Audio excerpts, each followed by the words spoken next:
नमस्कार। खबरों की खबर में आपका स्वागत है। Oh no no no no, आखिर ऊंट पहाड़ के नीचे आ ही गया।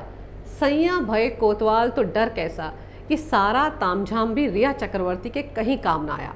जिसका डर था वही बात हो गई। जिस चीज से रिया पहले दिन से डर रही थी वही आज उसके साथ हो गया।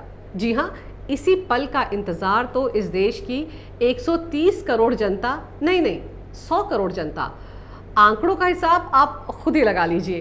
तो जिस पल का इंतजार, जिस घड़ी का इंतजार बेसब्री से इस देश की जनता पिछले करीब 2.25 महीने से कर रही थी, वो पल आखिर आ ही गया और रिया चक्रवर्ती को एनसीबी ने गिरफ्तार कर लिया है।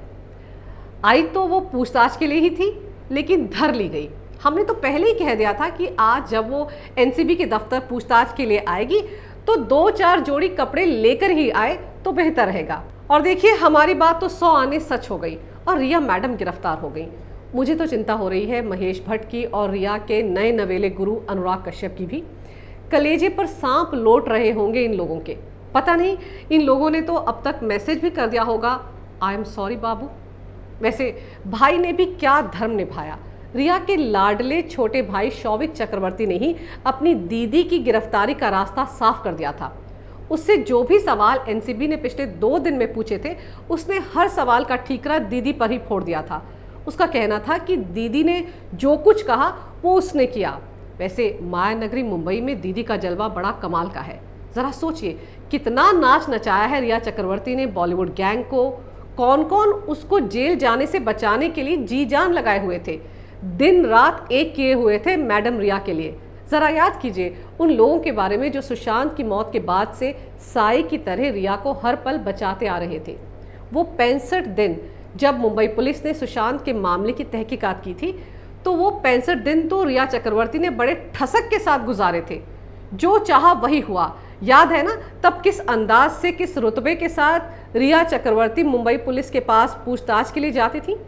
अंदाज और नखरा तो ऐसा था जैसे कि किसी हॉलीवुड की फिल्म की शूटिंग के लिए जा रही हूँ।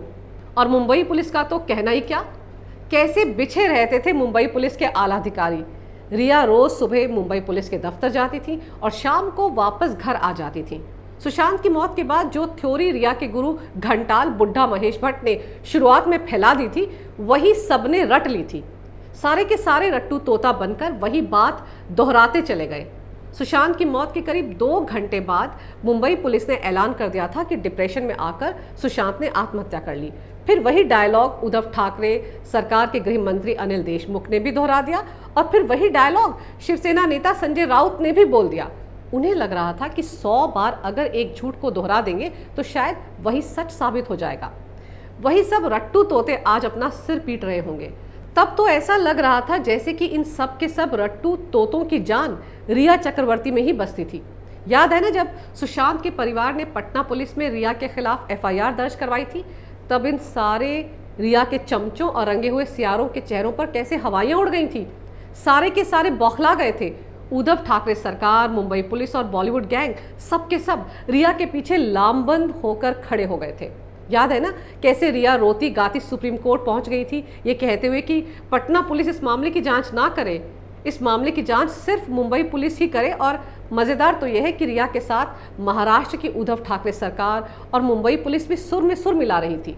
सुप्रीम कोर्ट में समझ ही नहीं आ रहा था कि एक आरोपी के साथ कैसे खड़े हो सकती है मुंबई पुलिस, कैसे एक आरोपी का साथ दे सकती है उद्धव ठाकरे सरकार, कैसे एक आरोपी के पक्ष में खुलकर बोल सकते हैं शिवसेना के नेता संजय राउत। दरअसल उस वक्त महाराष्ट्र के Bollywood gang, drug mafia, Uddhav Thackeray सरकार, पुलिस प्रशासन तंत्र सब एकजुट हो गए थे कि किसी भी कीमत पर सुशांत सिंह राजपूत की मौत का मामला सीबीआई को ना सौंपा जाए। मुझे तो आज भी याद है रिया चक्रवर्ती का वो बयान जब उसने सुप्रीम कोर्ट में कहा था कि वो तो सुशांत सिंह राजपूत से बहुत प्यार करती थी। ये इमोशनल कार्ड भी रिया ने सुप्रीम कोर्ट में खेला था। प्यार व्यार कुछ नहीं करती थी। उस वक्त तो उसे ये डर सता रहा था कि कहीं सीबीआई आते ही उसे गिरफ्तार न कर ले। कहानी दरअसल ये थी कि रिया चक्रवर्ती डर गई थी कि अगर सीबीआई को केस चला गया तो ना सिर्फ उसका पूरा इतिहास निकलकर सामने आ जाएगा, बल्कि उसकी पोल पट्टी भी खुल जाएगी। अब क्या पता रिया अंदर जाते ही किस किस का नाम बताएगी और किस किस पर गाज गिरने वाली है। वो तो पहले ही स्मिता पारिक के साथ चैट में धमकी दे चुकी है कि वो तो डूबेगी, बाकी सब लोगों को भी साथ ले डूबेगी। इसी डर से तो रिया का गैंग सुप्रीम कोर्ट में रिया के पक्ष में ऊट पटांग दलीलें देता नजर आया था। पूरे 65 दिन तक, जब तक मुंबई पुलिस जांच पड़ताल कर रही थी, इस गैंग ने सच बाहर निकलने ही नहीं दिया, क्योंकि रिया मैडम को पता रहता था कि इस मामले की जांच पड़ताल कर रहे एसीपी अभिषेक त्रिमुखे उससे क्या क्या सवाल पूछेंगे। वो तो फोन पर लगातार उनसे बतियाती रहती थी। सब कुछ मिली भगत से हो रहा था। मुझे आज तक समझ नहीं आया कि रिया चक्रवर्ती ऐसी क्या चीज़ है कि पूरा सरकारी अमला, चाहे उद्धव ठाकरे सरकार हो या मुंबई पुलिस हो, बॉलीवुड हो, उसके लिए सबके सब क्यों मरे जा रहे थे, क्यों उसके पीछे पूरी ताकत झोंक दी थी।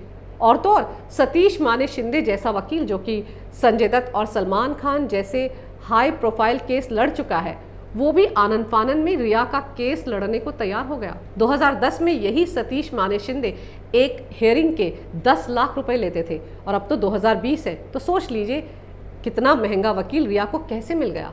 और उसकी लाखों की फीस कौन अदा कर रहा होगा।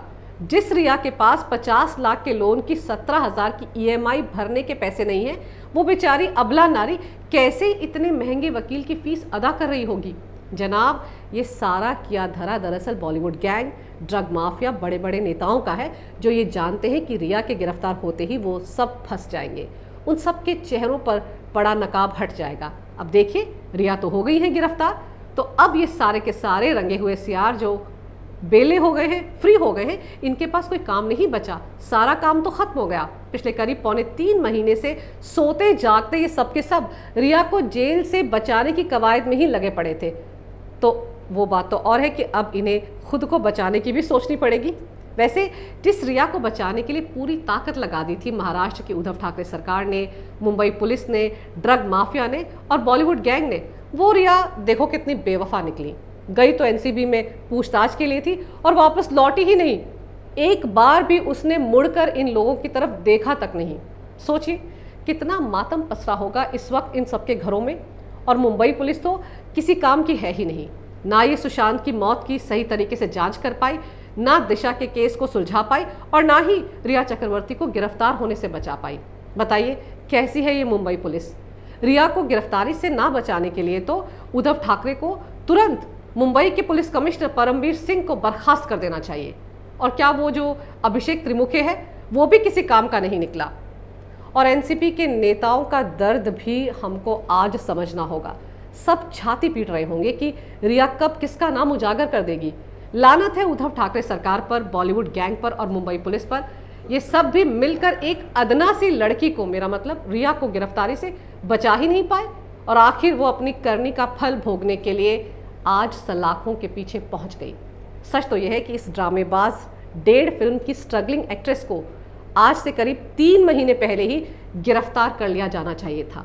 अगर सही मायने में मुंबई पुलिस ने ईमानदारी के साथ सुशांत के मामले की जांच पड़ताल की होती, तो ये प्राइम एक्यूज्ड सबसे पहले गिरफ्तार की जाती। लेकिन सत्य की जीत होती है, और भले ही सत्य को उजागर होने में थोड़ा वक्त लगे, लेकिन उसे ढक कर नहीं रखा जा सकता। रिया ने भी कहा था सत्यमेव जयते, वही तो हम भी कहते आ रहे हैं, और अब सत्य की विजय होती दिख रही है। अगर आपको मेरा ये वीडियो अच्छा लगे तो कृपया इसे लाइक करें, शेयर करें और हमारे चैनल को सब्सक्राइब करना ना भूलें। देखते रहिए कैपिटल टीवी। अगर आपको हमारा वीडियो पसंद आया हो तो इसे लाइक करें, हमारे चैनल को सब्सक्राइब करें और हाँ, बेल आइकन दबाना ना भूलें, ताकि आप तक हमारे वीडियो की नोटिफिकेशन पहुंचती रहे। आप अपना सुझाव हमें कमेंट बॉक्स में दे सकते हैं। हमारे साथ जुड़ने के लिए शुक्रिया। अगर आपको हमारा वीडियो पसंद आया हो तो इसे लाइक करें, हमारे चैनल को सब्सक्राइब करें और हाँ, बेल आइकन दबाना ना भूलें, ताकि आप तक हमारे वीडियो की नोटिफिकेशन पहुंचती रहे। आप अपना सुझाव हमें कमेंट बॉक्स में दे सकते हैं। हमारे साथ जुड़ने के लिए शुक्रिया।